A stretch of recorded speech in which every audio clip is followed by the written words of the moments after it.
Hey there YouTube, it's been a while since my last PC play, so this Let's Play is going to be Sid Meier's Colonization. Sid Meier was an amazing dude. I believe he went back to Atari. This particular game that we're going to play today was put out in 1994, and it's a turn-playing game where you colonize. So, you didn't see it, but I named myself something like Lord Ass. So of course, this is going to be New Assland. Here it's just going over some basic stuff. Essentially, the ships just bring people to land. They can also bring people to places with ports, obviously. And here I'm just trying to get the feel back with this. There we go. So now I got people, we're meeting the native son. What's up, son? Are you guys from India? So at first, I tried to be nice to the engines, but you'll see what happens. So we're going to see a little bit of, I guess, strategery on my part here. And this is a long video because you have to sit around and wait for the computer to do turns.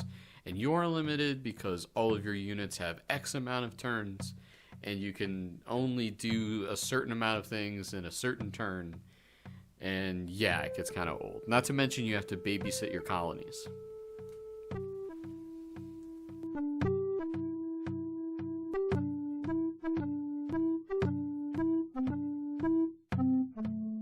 Okay, so I complete my turn, and now you'll see that little thing flashing in the corner, and that's just the other people making moves. The Spanish, the French, the natives, everybody. So yeah. So now there's Master Carpenters available. Oh joy. Now, if I was to do this legitimately, it would have taken even longer for me to complete this game. But I'm going to give you guys the gist of what it's like. It's pretty tedious. It's a good game, but it's pretty tedious. Recently, I was working on playing Robert E. Lee Civil War General, and that felt the same way. Games just didn't really play the same way as they do now.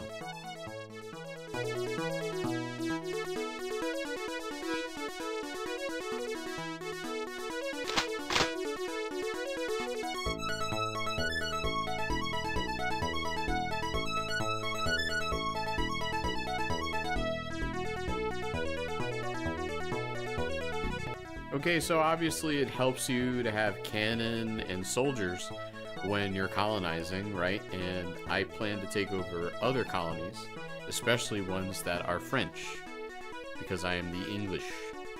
And what's also nice is you can pick the different background music. But we're going to skip through this a little bit.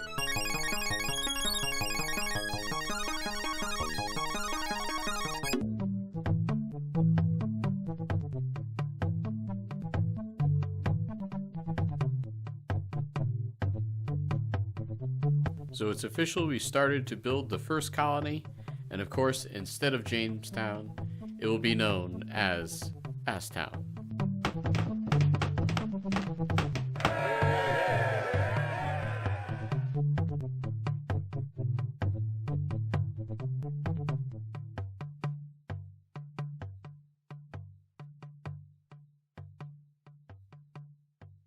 You can see that a lot of this is very complex. Admittedly, there are aspects to that particular display that I still don't even understand.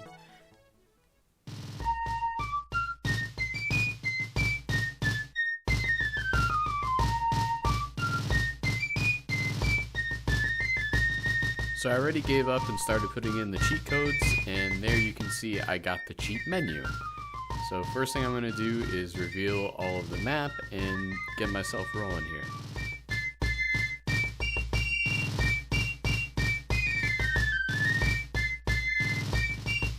So here I selected the Go feature for this particular unit, which comes in handy especially when you need someone to travel a large distance. And right now, essentially, we're watching the turns because I have all of the map on. Unfortunately, we're going to be cursed to watch a lot of these different turns. Like here we're looking, I believe, at the Dutch here, this Dutchman going away, and yeah, then the engines move and so on and so forth. You'll notice at the bottom of the screen there's a little flashing color thing, and that is everyone taking turns. So now it is, of course, my turn. So I'm telling this thing to go to Asstown with the artillery and the soldiers and everything, which is great because that will help me take over other areas as well.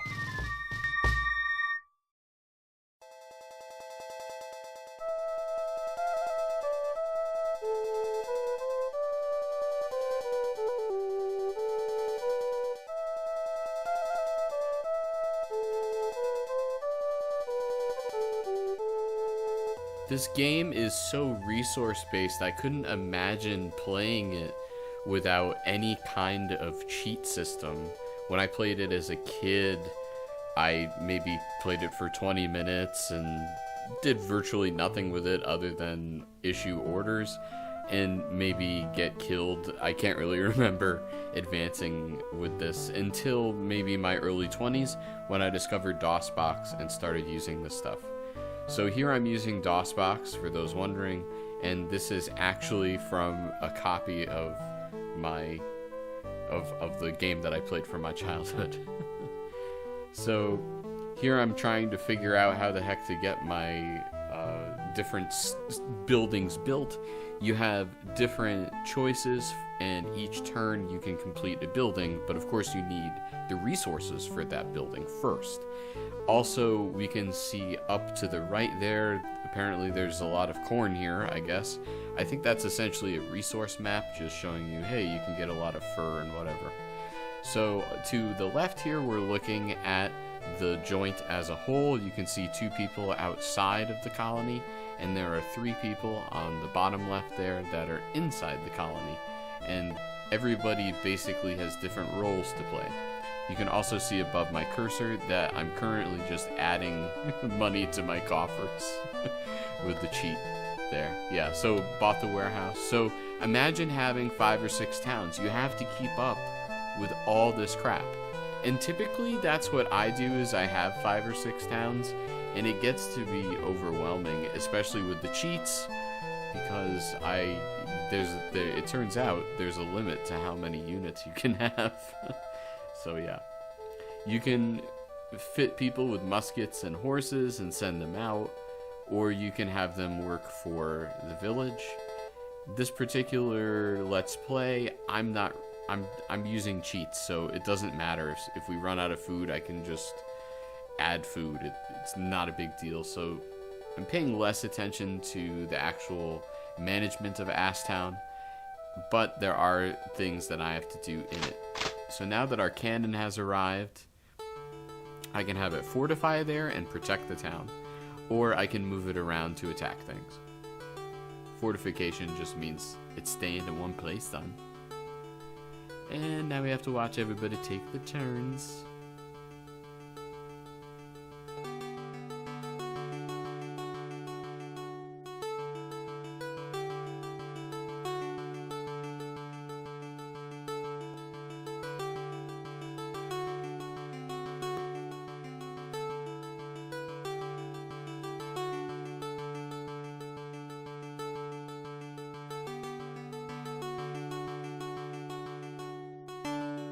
I have to say this is one of the more pleasant music tracks that they had.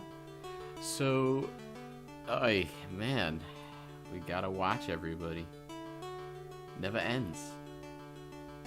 So more or less what I'm doing right now is just trying to branch out. The first thing you want to do is talk to the engines, and the second thing you want to do is basically just go through, see those circle things there? Those circle things with the guy's face on it is hidden treasure, son. And you may get a lot of gold and all this jazz, who knows. Now my first target is of course going to be Quebec.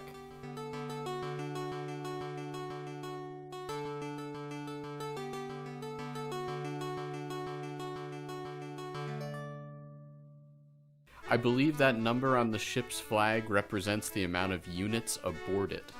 So speaking of units aboard ships, here I am in good old England, and I'm purchasing stuff. Of course, I can do this because I'm using cheats.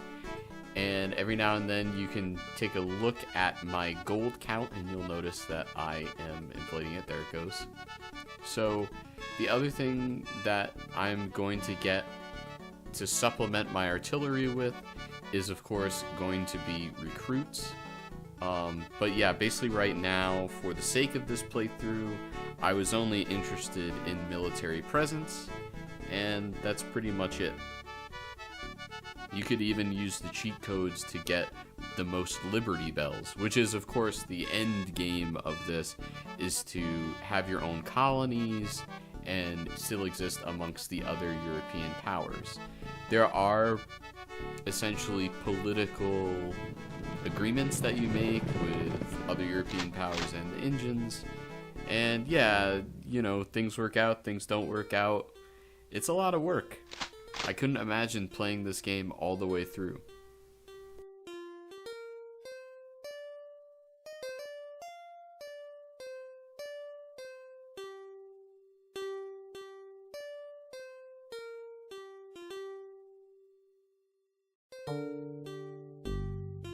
Alrighty, so that was a move for the ship, which is why I was over there.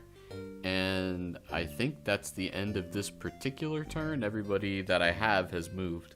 But keep in mind, a lot of my forces are going to be fortified at Asstown.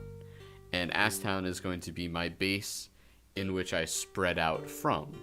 I did wind up having to buy more ships, mostly because my first goal was to take over Quebec, of course.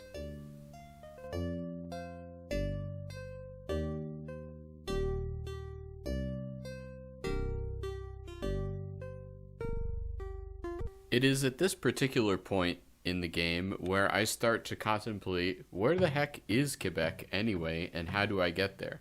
So unfortunately, it turns out that it's very, very up and away, which means that I need to essentially transport units on a ship, which shouldn't be that hard of a thing to do, but you have to gather the units, you gotta get them either from your colonists or from across the pond, which is what I just did. So now we're just waiting for the damn ship to come in. Ooh, our first attack.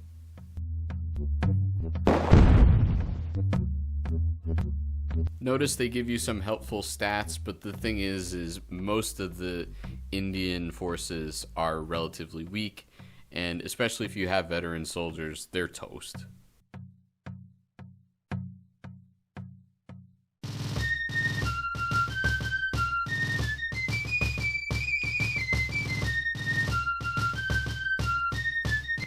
Here we have the frigate and the other ship are back, so that's good. And you're going to see a lot of this every turn. I'm going to be making something new. And here I guess I'm debating on what to do first. I should have looked all this up, but I guess it really doesn't matter because it's not like I ever can complete this game in my lifetime. So, yep, resource management, yeah.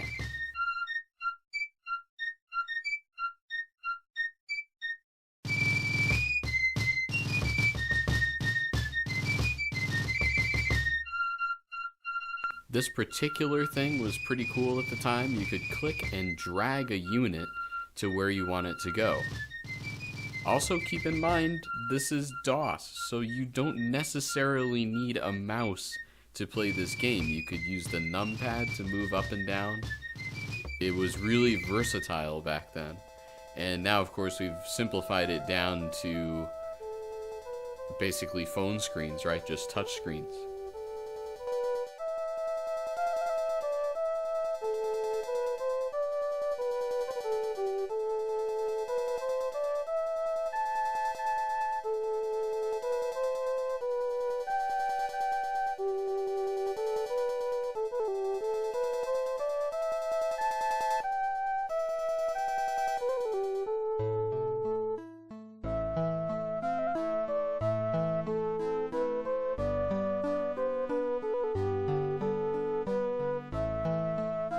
On this particular occasion, I needed horses for this guy because I wanted him to be a dragoon, and you can see that you can essentially alter the units to be other units and then place them in the town or bring them outside, which is what I'm doing.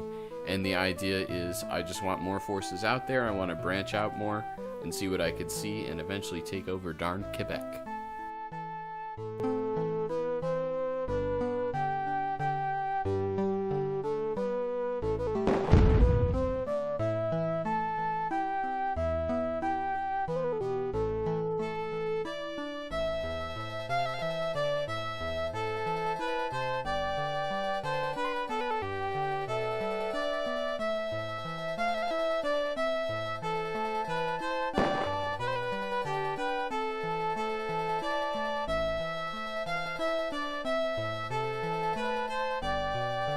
As previously mentioned, colony management can be a little annoying, especially when you advance in this game. I've advanced relatively far, but I've never gotten the whole Liberty Bells thing when I start from a European colony. And frankly, I never really cared enough about this game to try that hard.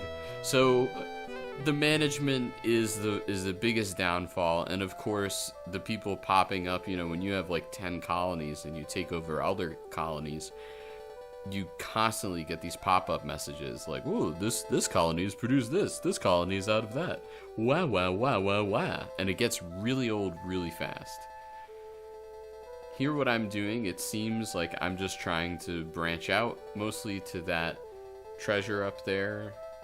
And then here, I'm assuming I'm gonna send this guy back, don't really know. But yes, more just double checking that, okay, we're gonna definitely build that thing and go, right?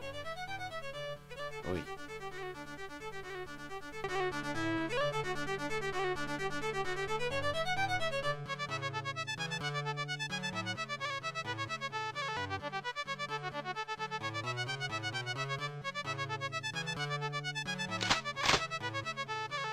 I just fortified that particular soldier there so that way he would protect Asstown, and I'm sure I will bring artillery there as well.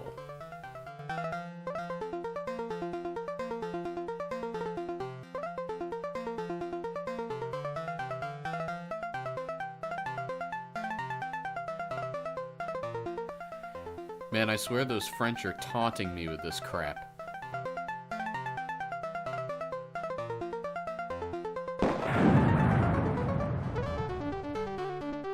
So if you're wondering why the Spanish keep attacking the American Indians, or in this case, I guess, South American Indians, I don't know, that's another beef I have we'll talk about, but the Spanish get more points when they do that.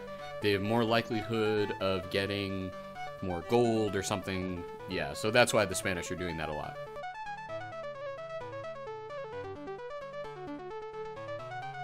So this is another case of me never consulting a manual pretty much ever in my life. It's becoming a problem with these videos. But yeah, I'm just kind of building whatever, whenever. Granted, I have cheats on, but the idea is if you're being attacked by the Indians more, you would want to have fortified defenses there. You would want to build a fort. You'd want to build an armory, etc., etc. If you were getting along well with the Indians, you know, maybe you need a tobacco growing farm or whatever, you know, you hone in on one resource. So as you look at the map here, you can see that there's a tobacco leaf, there's a beaver, and all that stuff, and there's even a cotton thing up top there. So down here at Asstown, we ain't got much, it seems, other than land. But you can eventually build a dock, you can eventually build your own ships, you could eventually build your own artillery, the whole 9 yards. It's really cool, but it takes so long to get there, especially without cheats.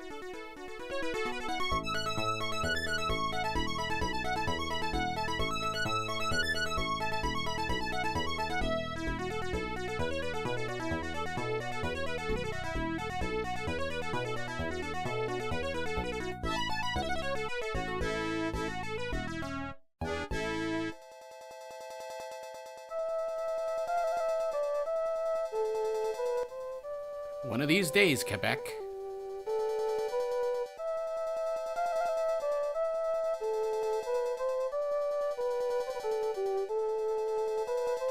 Man, those Spanish are trading like crazy, it looks like. They're the yellow guys. So that ship there, ooh, artillery, sweet. So, essentially, I guess what I'm trying to do is essentially just build up my military presence, which I think is a pretty safe strategery there. Let's see. Oh, nice. So I built a printing press, which basically means that I can incite essentially rebellion against England later on with my printing press. Very handy. And that is the end goal here, is to become an independent nation instead of a colony.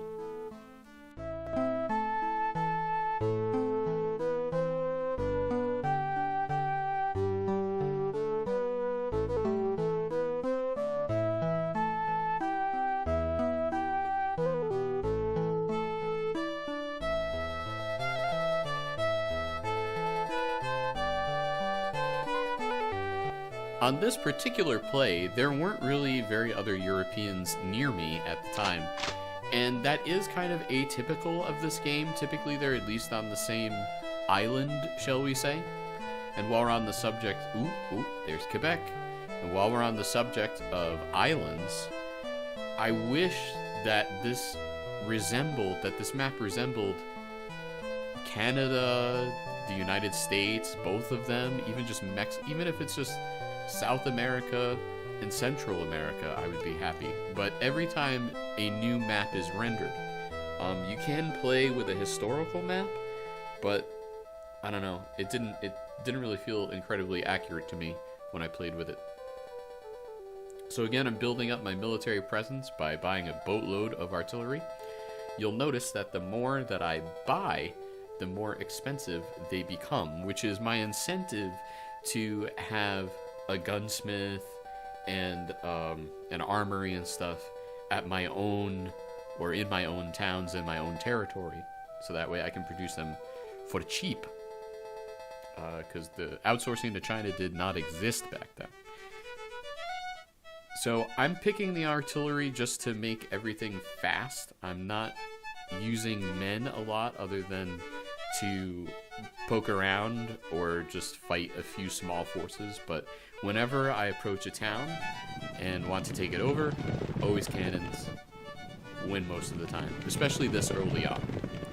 And yeah, I said this early on, we are almost 25 minutes into this play, and I've basically done virtually nothing.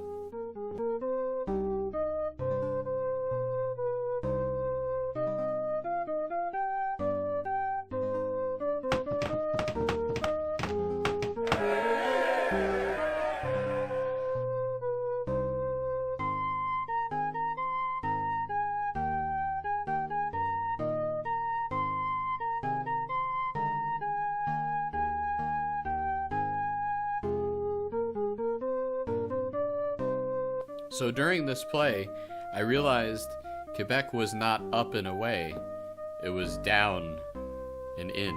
So I had to kind of reroute here, but this is a cool feature.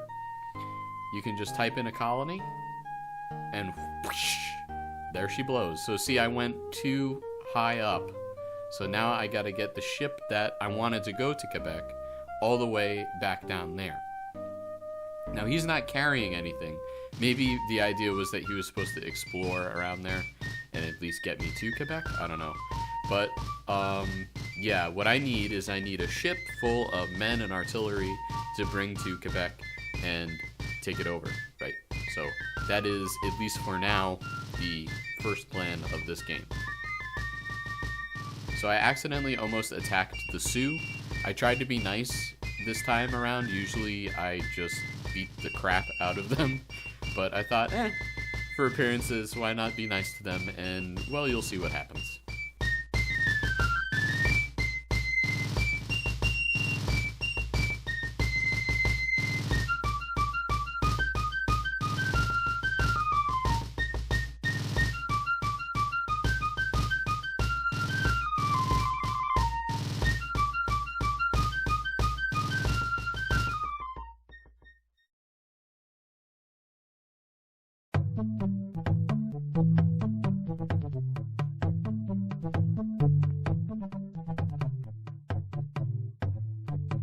So I just chose to conveniently ignore the fact that I bugged the Sioux on that one, hoping that we could just go along to get along.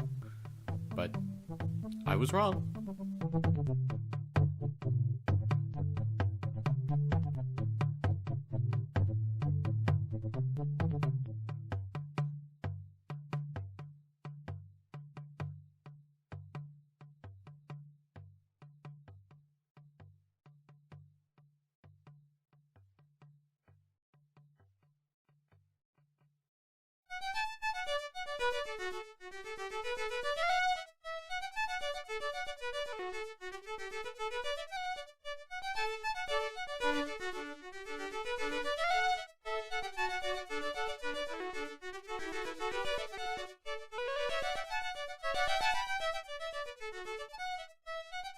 So here I am again, trying to be nice to the American Indians.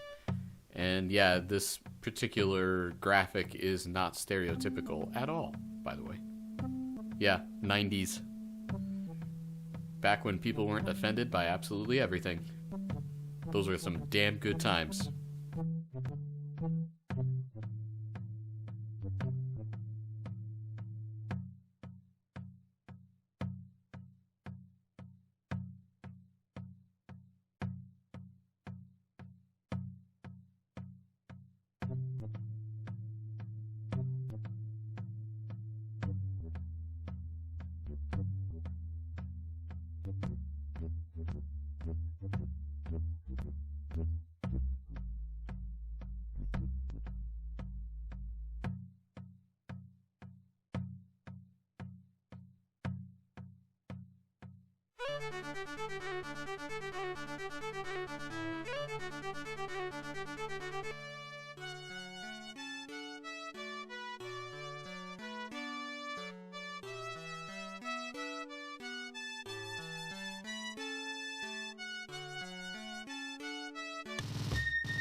So having all these MIDI songs on it, let alone the options to choose them when you want to hear them,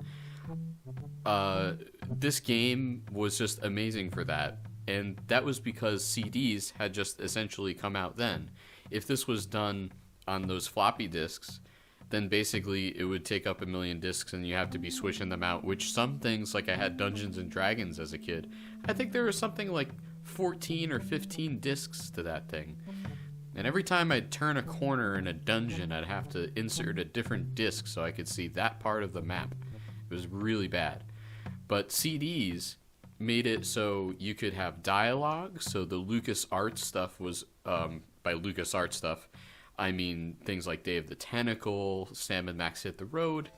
Those were originally released on disc and they didn't have actual audio dialogue on them, and the CD, since it held more space, did, and we used to call them the talkie version. Oh, look at that. Here we go.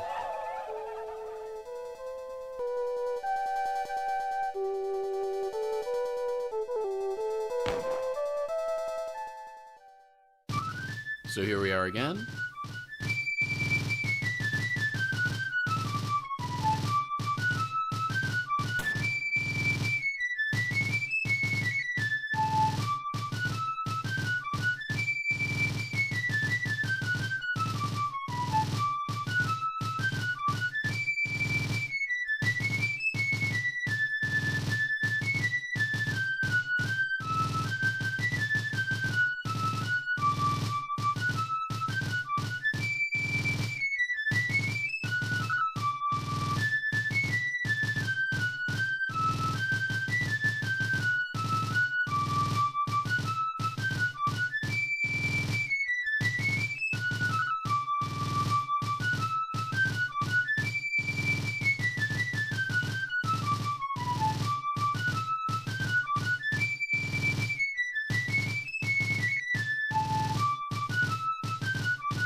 Okay, so I got my ships and I got a boatload of artillery loaded on them, which means that I can go take over Quebec and everything else on that particular, I guess, peninsula. I don't know.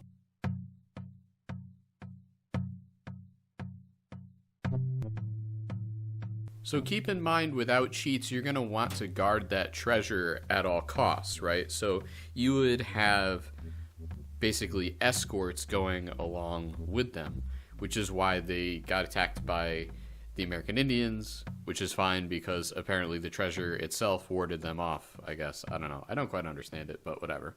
So now I'm trying to bring all of my forces that are afloat down to Quebec, and I think I also take over Montreal. The Spanish aren't really an issue because France is basically a stronger power at this point than they were. So, yeah. The Dutch basically were just about trade, so I tend to leave them alone, but there were times when they got particularly annoying for me because I was neighbors with them once during a game, and yeah, it got old.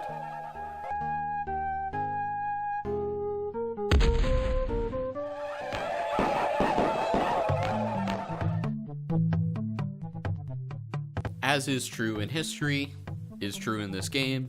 It's all about basically just fighting for resources and protecting all of your towns and colonies at all costs, building up a military and becoming independent. So the majority of my time spent right now, I would say, is just trying to find treasure, and it's almost like just a thing to kill time with at this point. Because I'm waiting for my ships and everything. And this, I think, really illustrates the difference between modern video games and the old school video games. I mean, let alone the hardware. Like, on a modern video game, everybody's moves would just be made instantly. The thing wouldn't have to think about it. And that's basically what's going on here, I'm sure. It's not that the computer is cascading it so you can see the movement. I'm pretty sure the computer has to do it piece by piece.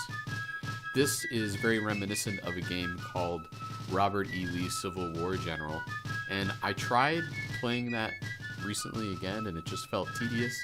It feels even more tedious than this one.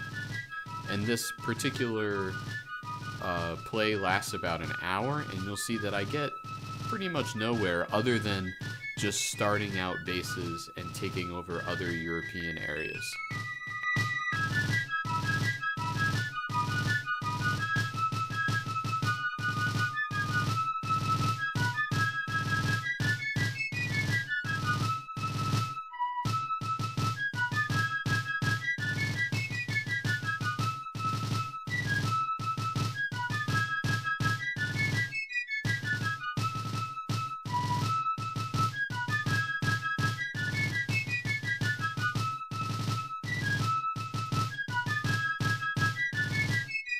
So I'm a big fan of Match 3 games. I play them on pretty much all the consoles I own, and emulators, and even my phone. And on my phone, there are... Discovery of the Pacific Ocean.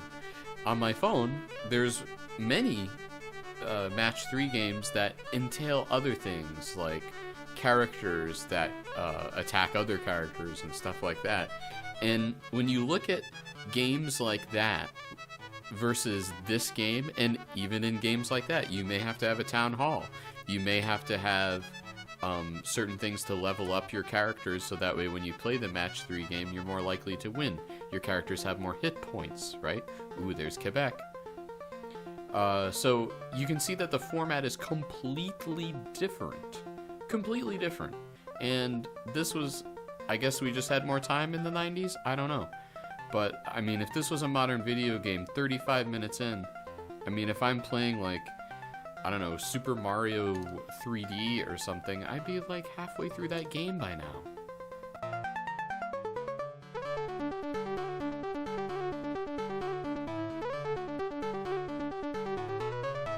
So the problems that I had with the Dutch was they kept on visiting me and saying, hey, we want to make a treaty, we want to do XYZ. Or then after I didn't do that, then they threatened me. And I was like, screw it, I'm taking over all of the Dutch towns. So I made one town called Screw the Dutch Town. And there was another one that was supposedly Havana, and I took it from the Spanish and renamed it Havana Unana. So that was the fun part too about older video games. For example, with my DS, I couldn't use my usual video game name because it's censored, right? I could have used A55, I guess, but I wound up using Tukus, and it took.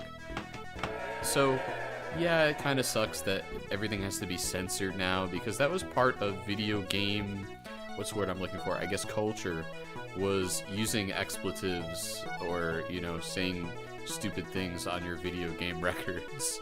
One of the, that's how the whole ass thing came up.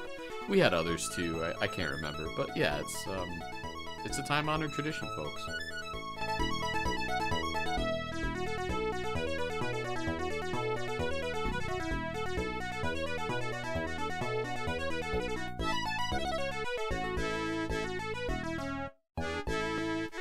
Alright, here we go. Say your prayers, bitches.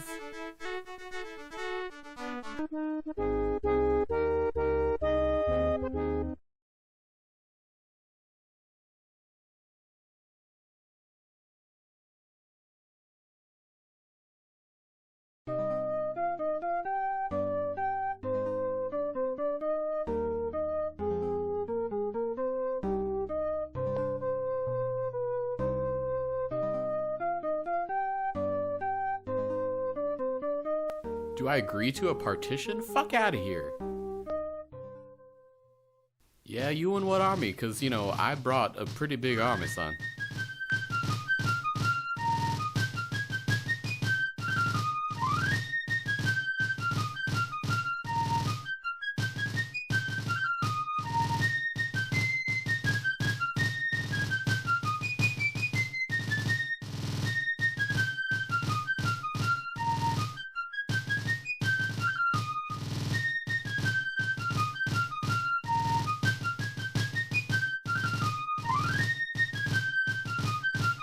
I had set these particular soldiers where my cursor was there aside because my plan was to put them on a boat to go somewhere else.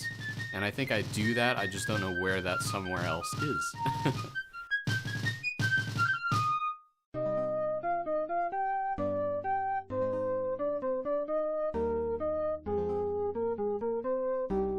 So this is where terrain comes into play with your resources. If you're at one certain spot, you'll be able to get more of this resource than another resource. And the idea is you're supposed to be trading with the European powers and also with the Indians. They mention often like, hey, set up a wagon train so we can trade and whatever. And that's just a whole nother micromanagement thing. And it gets really old really fast. I don't think I've ever played this game more than, say, 2 hours. Maybe in 2 sittings. Maybe I played it for 4 hours. And even then, I got virtually nowhere with cheats. It's crazy. These old games were so hard.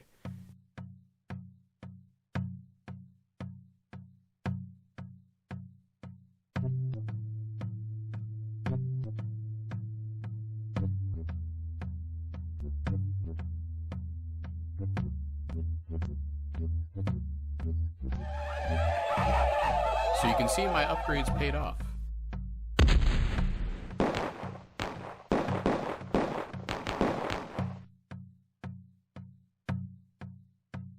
So here we see a problem with the early formatting of computers, but it is humorous to think about horses getting thrown away. Of course, I'm guessing we would at least put them into the wild or something? Or, I don't know, like find a tree. It's kind of stupid to run out of room for horses, man.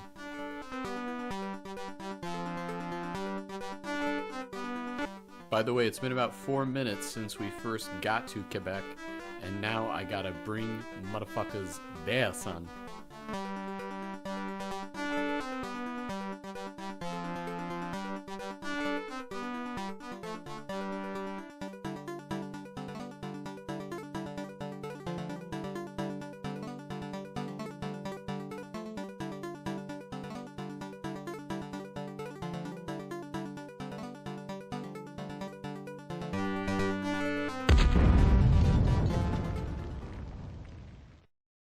Well, that was rather anticlimactic. 41 something minutes in, and my first objective is reached. At least the first objective that I gave myself. And that's with cheats, keep in mind.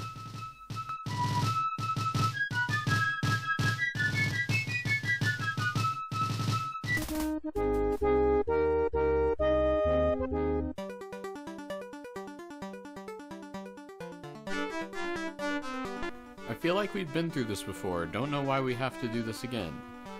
No, there shall be no partition, son.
So keep in mind, even after they raid me, I don't raid them, and yet it still happens.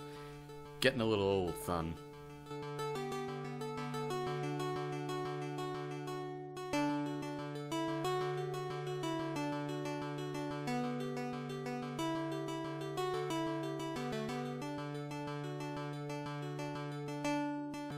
After throwing more horses away, I plan on bringing that statesman over to one of my colonies, and when you get enough statesmen in one place, they start to want independence, or at least cause the people to want independence, and the idea is eventually you have this kind of like independence meter. You can see it down at the bottom there, and what it's doing is telling me it's 5% right now. But if I have more politicians and the printing press, and we protect ourselves more, I get a more revolutionary status.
Here you can see the American Indians aren't really that happy that we're here.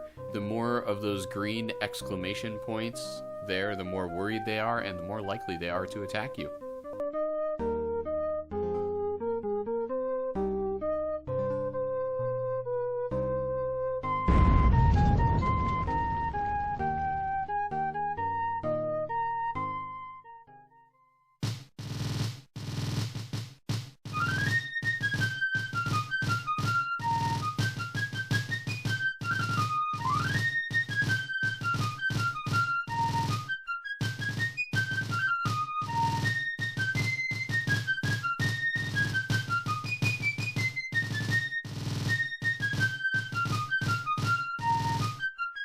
As you can see, second verse same as the first. I now have to build up every colony the same way. And again, I would like you to meditate on what it would be like to attempt to even do this without these cheats. It's been almost 48 minutes now, and this is how far I got with cheats. It's just crazy.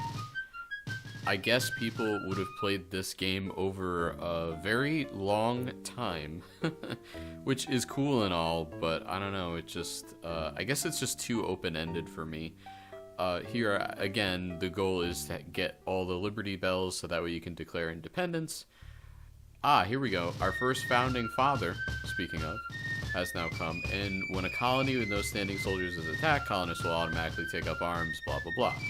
So, I always tend to do the military ones because they strengthen my military, and that's kind of the end-all be-all with this game, of course, because it's just attrition, right? And yeah, it works, but it takes a pretty long time to play. Yeah.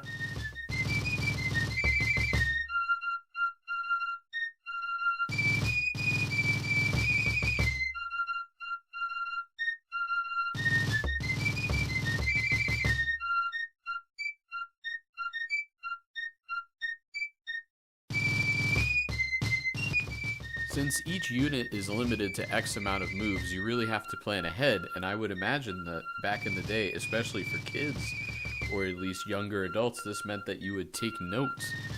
I have saved games and then gone back to them and completely forgot what my small short-term objectives are in order to get a long-term objective accomplished, you know, so...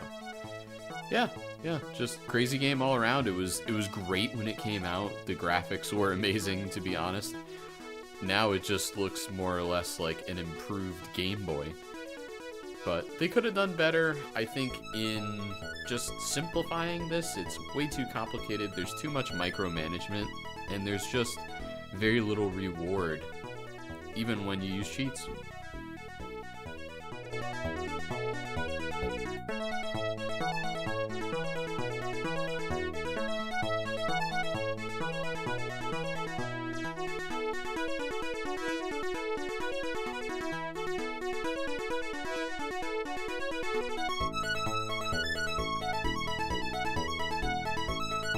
Since England's main objective is immigration, that's why I'm getting certain people when I go to those treasure areas rather than getting actual treasure. It just all depends on the resource that that particular European power needs the most, at least according to the game.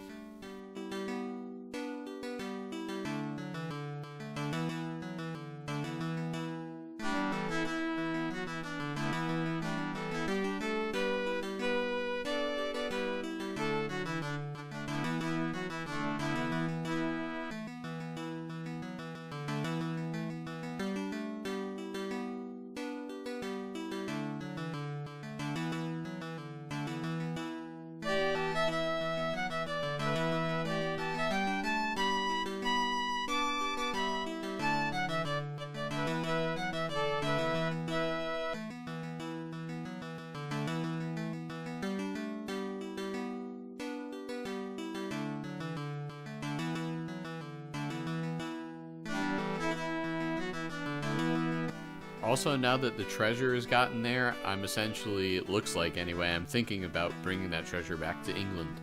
Those simple gray colonists, I can send them to one of the tribes, and they can learn a special skill, and then, say they learn tobacco growing, I send them to Tobacco Town, and they grow and harvest more tobacco, and then I go and sell it to the English, and blah blah blah, and raise enough money to build up a military, to have a fort, and all this other stuff. Basically what I'm doing right now. Yeah.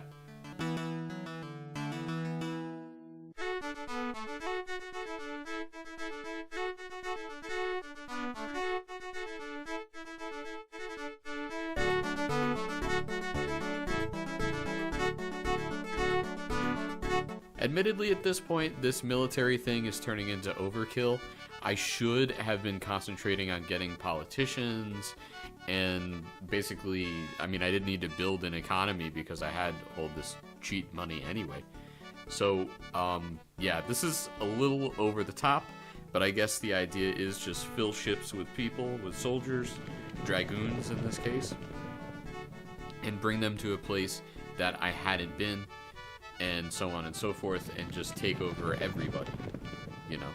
And that in and of itself would be complicated because, again, think about how many prompts you're going to get about this colony, that colony. And eventually what happens is colonies run out of food, they run out of lumber, blah, blah, blah. Some colonies that I've played with have starved to death. Yeah, isn't very pleasant, but it's at least accurate. Yeah.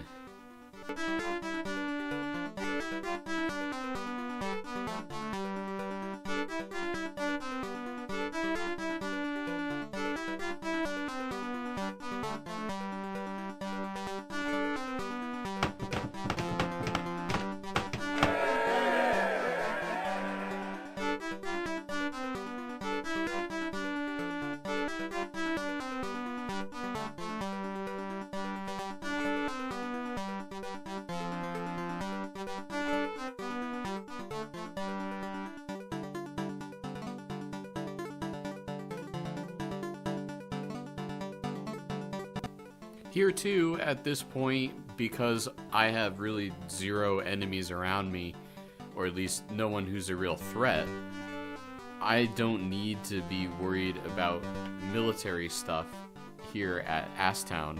I can now build a church, I can now build other things that will amuse the people, bread and circuses, and politicians, and liberté.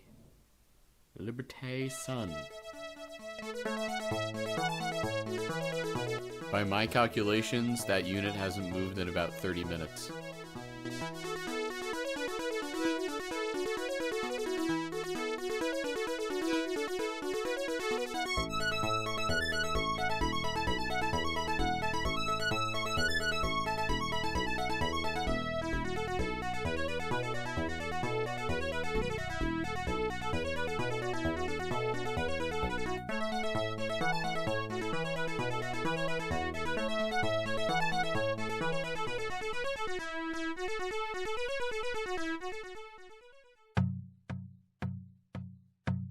Alright, finally I found some other treasure. So, also, I sent this guy to Quebec, which was probably a bad idea. I should have brought him to Asstown, because Asstown is the most ready for him.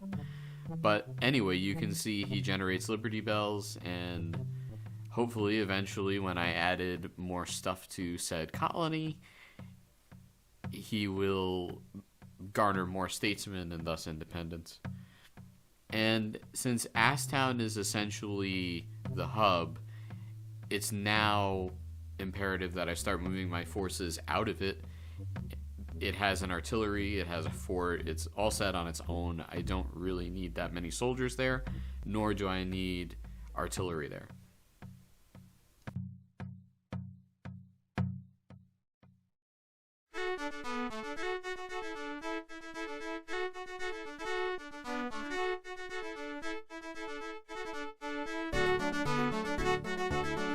I don't know why I passed it up, but that particular Spanish ship is begging to be fragged.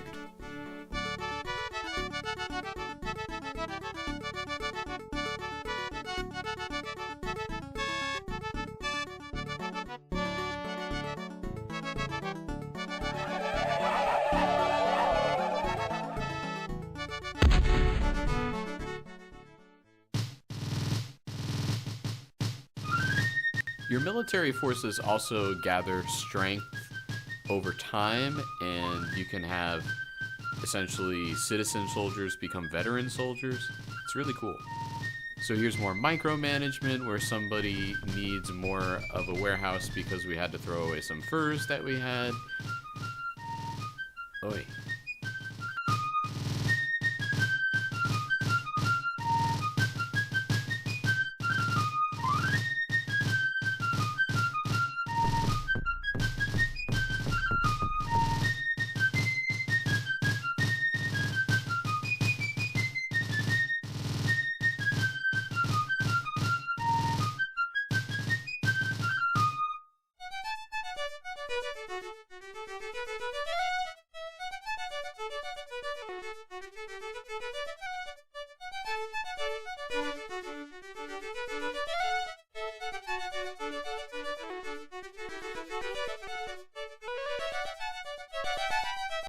Strategically, you wouldn't want to take anybody from England that didn't want to already be an immigrant, and I was suspicious that the king would send me such forces. I feel like they would just cause issues and maybe make a certain colony that they live in more loyal to the crown.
So somehow I'm in Mexico, which to me is an issue, mostly because of the way that the map looks. And yeah, we could have done better with that, methinks. Kind of stupid and kind of annoying. So there's Montreal. It has 6 people in it now, and it seems like they're multiplying more. And that happens because, you know, when one colonist loves another colonist very much.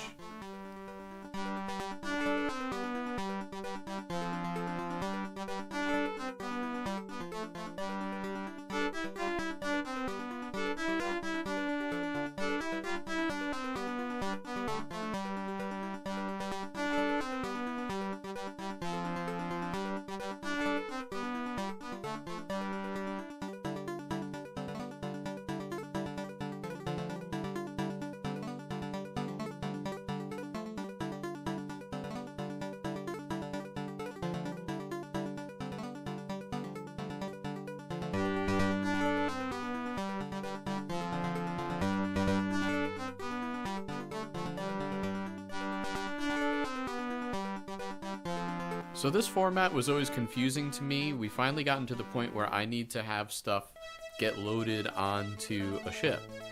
And I didn't realize that I needed to do this specific command, but typically you can just drag things into those empty boxes there, and it would just go on the ship. I don't know why that can't happen with forces, but whatever. Kind of annoying.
At this point, I decided to evaluate what was going on with the other part of the map.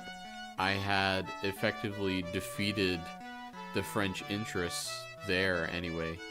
And I don't know, maybe I just didn't really see a whole lot of other colonies. I guess I was waiting on the Dutch there. I should have just gone there. But that's the fun part about this game. You can kind of go your own way and try all sorts of different things. And that guy is still stuck there. So that was Sid Meier's Colonization. It's a fun game, but obviously tedious. And especially for children, for me, especially as a young kid, maybe I was 8 or 9 when I played this game. I don't think I had the attention span to do this, and I can only see really adults truly playing this, maybe early 20s, playing it a little bit too. But yeah, I mean, you have to take notes on this stuff. This is also something that you have to learn from mistakes, so you have to basically lose an entire game, or lose a game at a certain point, or try to declare independence and then get recolonized again. You have to make those mistakes with the game before, oh, this one is good. Yeah, before you declare independence. It is nuts, man. And people complained about Warcraft and other just resource-based games, but this one, whew, complicated, son. Alright, thanks for watching. Be sure to check out my other video game videos. And yeah, Viva la Sid Meier, I suppose.